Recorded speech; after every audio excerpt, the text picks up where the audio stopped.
Mesdames et messieurs, bonjour, bienvenue à l'émission Entretien spécial. Aujourd'hui, nous recevons le pasteur Deka Kaloubi, le directeur du département de l'association pastorale et vie familiale. Bonjour, pasteur. Bonjour, cher journaliste. Merci, pasteur, d'avoir répondu à notre invitation. Oui, merci beaucoup. Ah oui, aujourd'hui, avec lui, nous allons parler de la retraite de pasteurs et de leur épouse organisée au site de Ngalasi Akimwenza sous le thème Koinonia. Pasteur, Koinonia, qu'est-ce que ça signifie?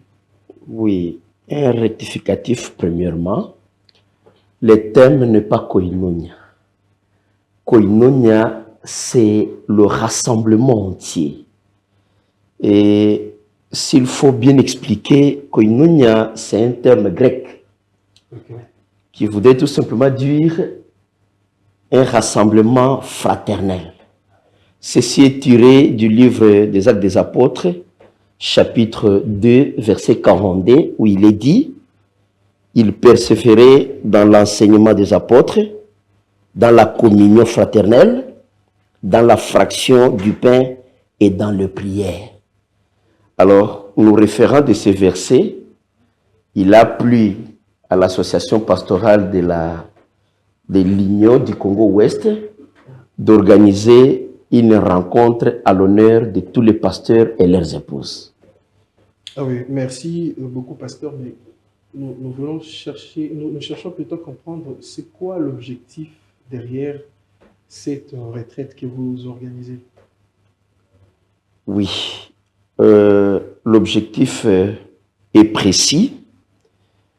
De par la nature des pasteurs, il y a un impératif selon lequel les pasteurs doivent premièrement se rencontrer entre eux. En se rencontrant, il y a lieu d'échanger. Parce que aujourd'hui, la classe est un peu fusionnée avec les jeunes qui viennent d'arriver. Alors que parmi nous, nous avons les pasteurs expérimentés qui sont déjà retraités. Et connaissant que la relève est assurée par la jeunesse qui vient d'intégrer le groupe, l'organisation a cet impératif d'organiser la rencontre à travers laquelle les vieux pasteurs ont intérêt de transmettre les savoirs et expériences aux nouveaux entrants. Ah oui, et Koinonia, comme ces rassemblements, poursuit donc cet objectif, mais sous quel thème? Oui, le thème est maintenu sur le thème quinquennal, enraciné dans la Bible. C'est l'unique thème que nous avons. Mais nous avons voulu ici le prendre, l'aborder d'une autre manière. Comment nous l'abordons d'une autre manière? Il y a les enseignements qui cadrent avec les femmes de pasteurs pour soutenir la mission. Les enseignements qui cadrent avec le pasteur pour soutenir la mission. Et enfin, nous finirons par certains principes qui aident le pasteur à mieux faire leur ministère. Oui, oui, pasteur. Et pourquoi est-ce que, parce que apparemment c'est la toute première expérience, hein, ce genre d'organisation, mais pourquoi ça intervient en ces moments ici? Quelle est la motivation? Est-ce qu'il y a un constat qui a été fait, je ne sais pas, dans le chef peut-être de jeunes pasteurs, que vous voudriez bien sûr faire appel à l'expérience des anciens pour pouvoir bien sûr peut-être améliorer ou arranger, je ne sais pas. Non. La période, vous savez, derrière chaque organisation, il y a un cahier de charges. Et dans le cahier de charges, il y a toute une planification qui met chaque activité à son époque et à son étape. S'agissant maintenant de cette réunion, comme je l'ai dit tout au début, qu'elle ne dépend pas de nous. C'est une activité qui est pilotée par l'association pastorale de l'Union du Congo-Ouest, à la personne du pasteur Grégoire Mbaya Mbaya. C'est lui-même le patron de l'association pastorale qui nous a instruits, qui a réuni les deux associations et les pasteurs de l'Union, qui a voulu à ce que cette réunion puisse avoir lieu en ce moment. Il me serait difficile de connaître quelles sont les motivations qui l'ont permis à mettre cette réunion en cette période, mais une chose est certaine, que c'est quelqu'un qui est beaucoup sollicité. Il a prévu ces moments parce que c'est le moment unique où il sera libre. Ah oui, vous avez parlé dans cette organisation des épouses des pasteurs, et quel rôle les épouses de pasteurs vont-elles jouer dans leur ministère, hein, pour le faire appeler dans cette retraite? Les épouses de pasteurs font partie du ministère pastoral. Nous le voyons même lors de la consécration. Aucun pasteur ne peut être consacré seul sans son épouse. Ce qui laisse entendre que la femme a un rôle à jouer dans le ministère de son époux. Donc sans laquelle oui. le ministère va échouer? Oui. Et même quand on parle du pasteur, s'il faut voir au-delà du mur, il y a lieu de découvrir que c'est la femme qui joue un grand rôle. Si la femme aide mieux son époux, ce pasteur-là sera félicité partout où il va passer et c'est un excellent serviteur de Dieu. Mais si la femme ne sait pas jouer bien son rôle, le pasteur sera aussi foutu. Voilà, il est vraiment nécessaire que nos femmes soient à nos côtés parce qu'il y a des consignes que les pasteurs reçoivent. Il y a également les consignes que les femmes de pasteurs reçoivent à leur tour. Pasteur, je ne voudrais pas entrer déjà en profondeur des enseignements. Je crois que les mamans pasteurs vont le découvrir ce jour-là. Mais il y a quand même les gens qui nous suivent, hein, qui se posent des questions concernant le rôle des mamans pasteurs. Oui. Bon, il y a un débat. Parfois ici dans certaines traditions religieuses selon lequel les femmes ne sont pas vraiment prises en compte ou mises en avant dans le ministère parce que l'apôtre Paul l'aurait interdit. Mais là, en tout cas, vous donnez la femme une place très importante dans la vie, surtout dans la réussite. Vous l'avez dit tout à l'heure, vous l'avez dit tout à l'heure plutôt, dans le ministère du pasteur. Et permettez-nous, et si vous pouvez nous aider plutôt à comprendre le rôle pratiquement que joue une épouse d'un pasteur dans la réussite de son ministère. Oui, je voudrais ici être bref et clair. Comme je l'ai dit tout au début, qu'aucun pasteur ne peut être excellent s'il n'a derrière lui ou à ses côtés une bonne femme. Sinon, le pasteur, excellent soit-il, il ne réussira pas dans son ministère. La cause, c'est que sa compagne ne joue pas un rôle capital dans son ministère. Il y a premièrement intérêt de fixer à la femme du pasteur que l'œuvre que le pasteur est en train de faire, ce qui est premièrement à privilégier, c'est le sacrifice. Sans sacrifice, il n'y a pas une bonne administration de l'œuvre pastorale. C'est pourquoi la femme du pasteur doit impérativement avoir toutes ces consignes. Qu'il sache comment se mettre à sa place. Et aujourd'hui, d'ailleurs, il y a de ces servantes du Seigneur, c'est-à-dire les femmes de pasteurs, qui ne connaissent pas en réalité c'est quoi le rôle du pasteur et c'est quoi sa place dans la famille pastorale. Et si la femme du pasteur n'est pas en mesure de détailler certains détails, elle aura à franchir à côté.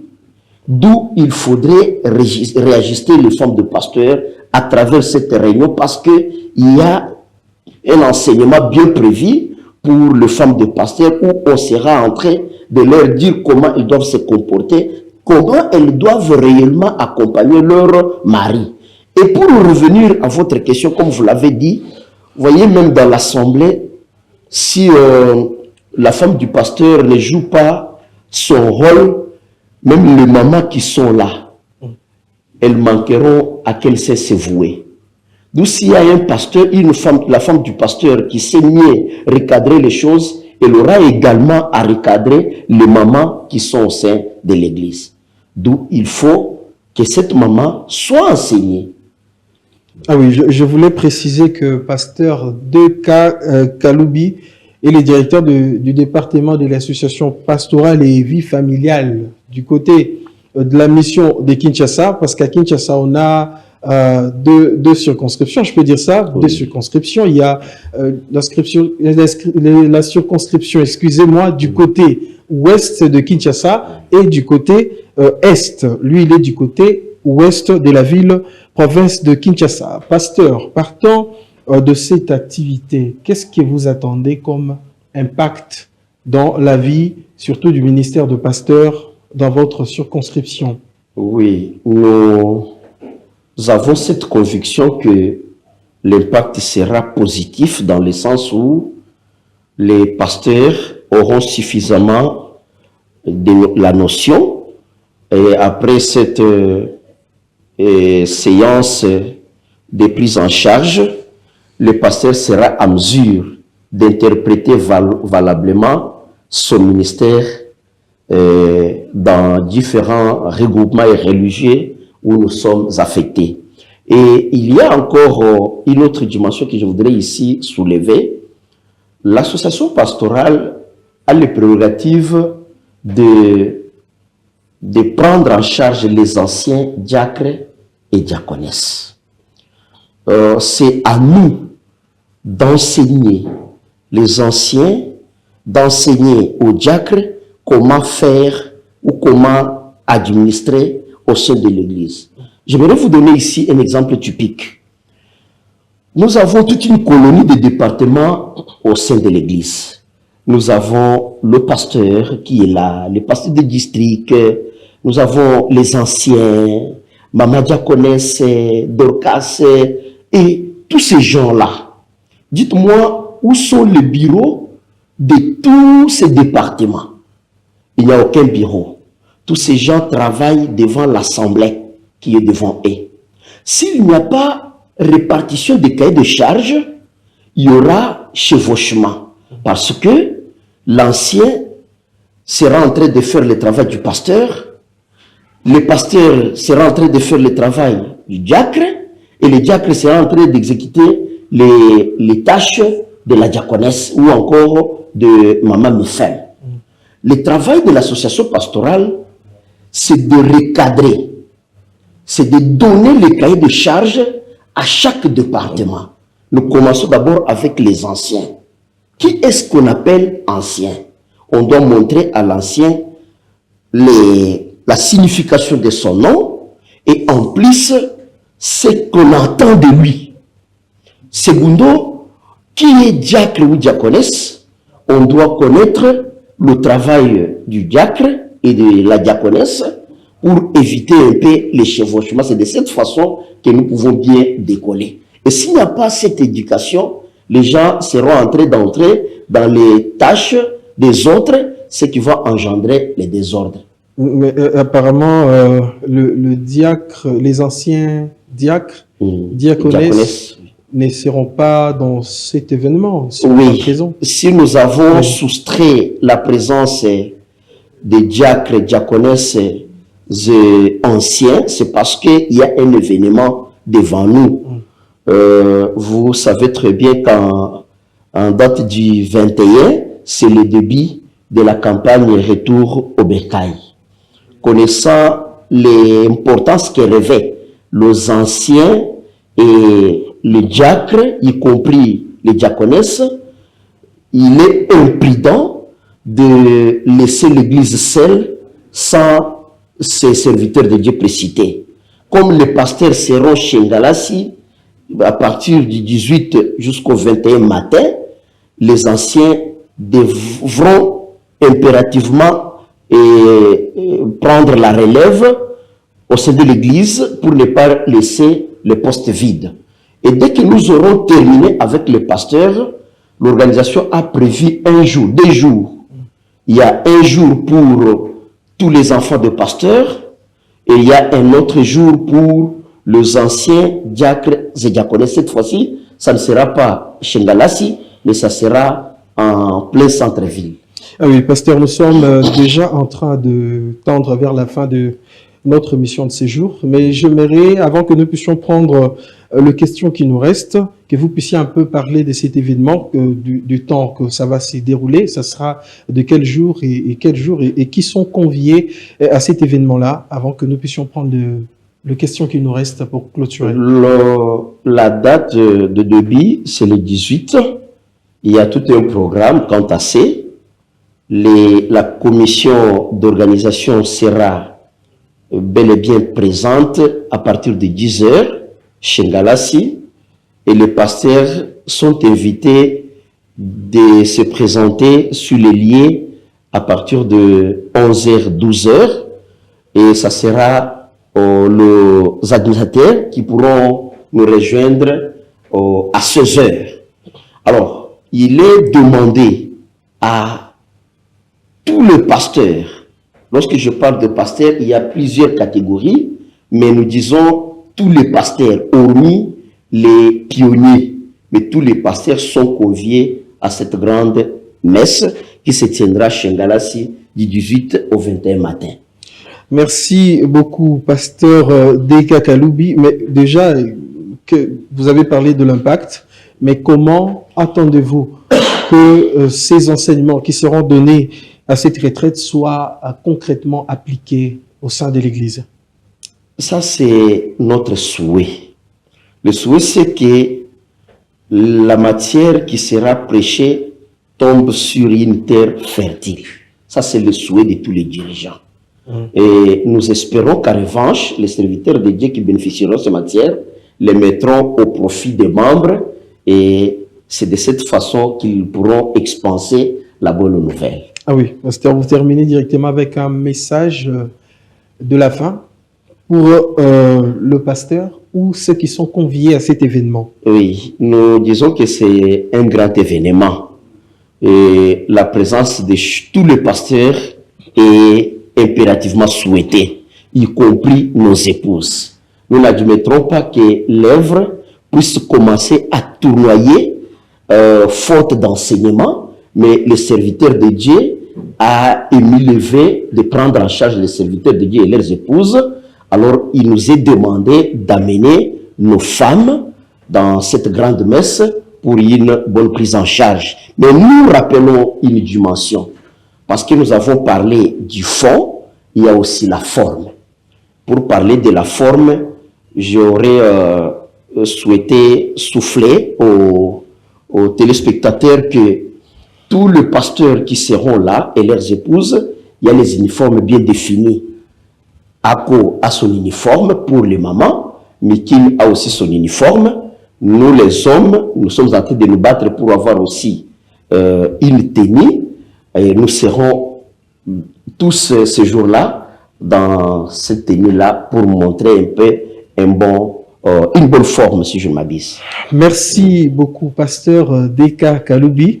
Merci d'avoir répondu à notre invitation et à toutes nos questions de ce jour. Merci, c'est nous qui vous remercions. Ah oui. Et c'est un honneur pour nous de voir notre modeste personne être honorée. Ah oui, merci beaucoup. Et merci à vous tous, chers téléspectateurs qui nous avez suivis. On se retrouve prochainement pour un autre numéro. Pour l'instant, restez bénis par le contenu des Hope Channel RDC. On se retrouve prochainement.